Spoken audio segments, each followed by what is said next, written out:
Hi friends, we are going to learn a cybersecurity concept DDoS attack in this video. Especially in this video, first we learn what is a DDoS attack and we see an analogy. We see what is a DDoS attack. We understand the difference between DOS and DDoS attack, and also we are seeing one real world example. Before that, I request you to subscribe to our channel.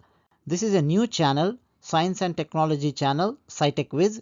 Please subscribe our channel. Please do like our videos and express your comments in the comment section. Thanks a lot before that for subscribing. Let us go to the concept. What is the definition of DOS attack? DOS, it stands denial of service attack. It's a cyber attack, and the attacker floods a server with overwhelming traffic and makes a website or resource or service unavailable. This is the basic definition of a DOS attack. It's a malicious attack and illegal attack, of course. So even we can refine the definition as a DOS attack is a malicious attempt to disrupt the normal functioning of a network, service, or a website by overwhelming it with a flood of internet traffic. The main goal of this attack is to render the target system or network unavailable to its intended users by exhausting its resources or causing it to crash. And yeah, we will see a real world analogy. For example, you're having a clothes shop. You're the shop owner. Every day customers are coming to your shop. They are trying to buy clothes, and sometimes you are seeing window shoppers. They are coming and just seeing and going, and some of the customers, they are coming to your shop comparing the prices of the clothes in your shop with other shops, and they are trying to buy the clothes based on the decision price or designs. So it's going on. But a hacker, what he thinks, you just see the right hand side, you are seeing the hacker symbol. He wants to flood your shop with customers who are not buying anything.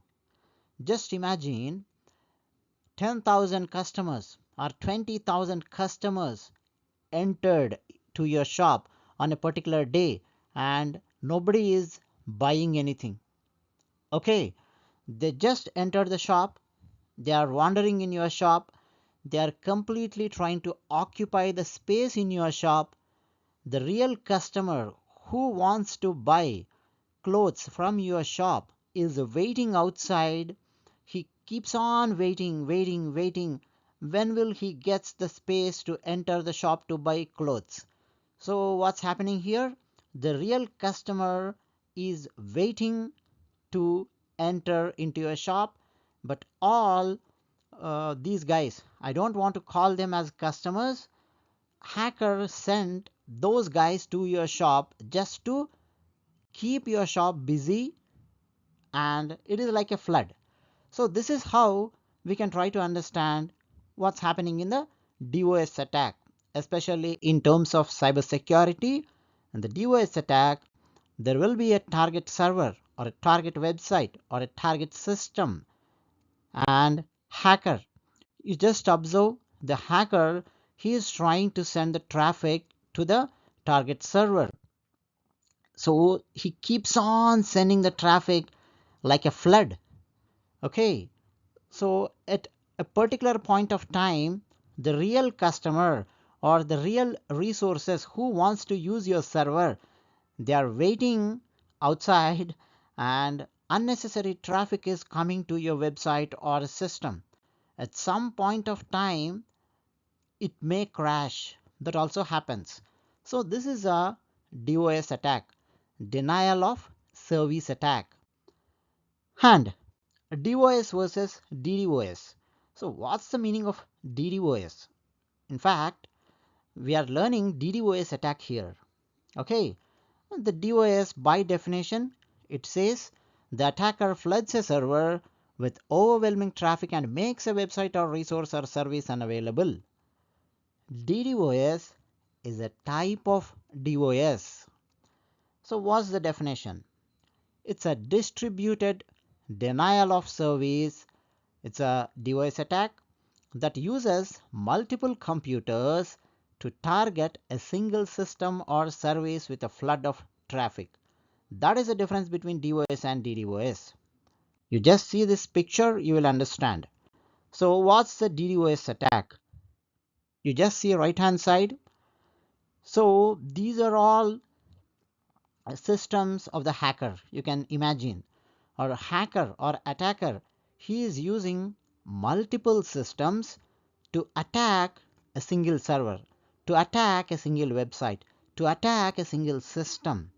Okay, and it is also difficult to identify where the hacker is sitting. Hacker, he gets control over many systems, or he is using many systems to target a single system. You just see this. Observe the arrow marks and observe the traffic, the data. He is sending the data, overwhelming data. It's a flood of data from multiple systems to a single system. So it's easy to crash the target system, or it's easy to keep the target system busy as early as possible, and it may crash immediately. Okay, so why do hackers prefer DDoS over DOS? Unlike a traditional denial of a service attack where a single computer or a small group of computers flood a target with traffic, a DDoS attack utilizes multiple devices or multiple computers distributed across different locations. These devices are often compromised and controlled by a botnet, which is a network of infected computers under the control of an attacker. And here the attacker orchestrates the DDoS attack by sending massive volume of requests or traffic to the target system, overwhelming its capacity to handle legitimate requests. And this flood of traffic can come in various forms, such as HTTP requests, UDP packets or TCP packets, or even malformed network packets. So the high volume of incoming traffic, it consumes the network bandwidth, computational resources, or other system components, making it difficult for the target to respond to legitimate user requests. And DDoS attacks can also be categorized into different types based on the techniques that hacker is using. For example, volumetric attacks, which aim to consume the available bandwidth of the target. Protocol attacks, which exploit vulnerabilities in network protocols. And application layer attacks, which target the application or server resources. And why do the hackers do this DDoS attack? That is an important question. That's a key question. So the motives behind DDoS attacks can vary. They can be launched for financial gain by competitors trying to disrupt a business, or by individuals or groups seeking to cause damage or disrupt the services for ideological reasons. Even sometimes we don't know the reason, they just do the attack. And there are also mitigation techniques. And before that, we see a real world example, a DDoS attack on GitHub that occurred on 28 February 2018. 1.3 Tbps DDoS attack, 15 to 20 minutes. GitHub, they are unable to find what's happening to their system. Of course, all the guys who are doing the coding, they know what is GitHub. It's a code repository, right? So hackers attacked that GitHub. This was the most powerful DDoS attack, and GitHub called Akamai Prolex immediately, their DDoS mitigation service. They immediately told them something is happening to our GitHub. Then they started the mitigation plan, and they did a technique. I mean, they used a technique. What technique they used, we will see it in upcoming videos. And how to identify DOS or DDoS attack. If someone attacks your system with a DDoS attack or DOS attack, how to identify that, and how to prevent DDoS attack. We will see them in the upcoming videos.